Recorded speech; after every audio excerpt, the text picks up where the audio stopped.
Welcome to the Salmon Runs YouTube. Enjoy the video.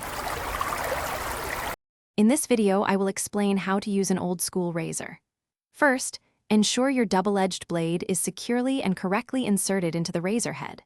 Next, prepare your face by taking a warm shower for about 5 minutes or applying a hot, damp towel for at least 2 minutes to soften your stubble.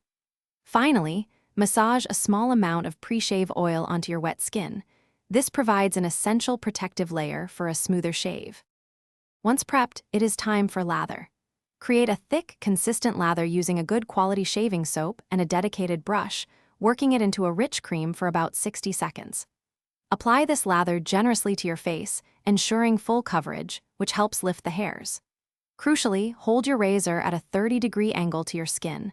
This specific angle is key for an effective and comfortable shave, preventing nicks and irritation. Begin your shave with short, deliberate strokes, no longer than about 2 or 3 centimeters, letting the razor's weight do the work, not your hand.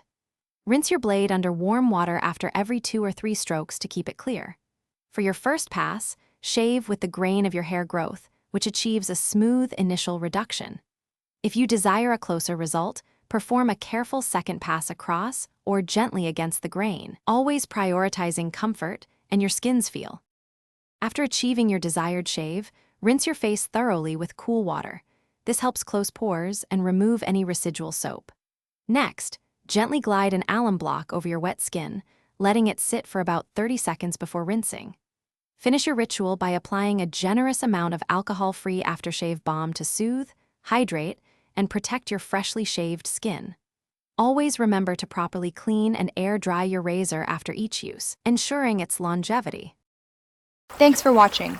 Consider subscribing if we helped you.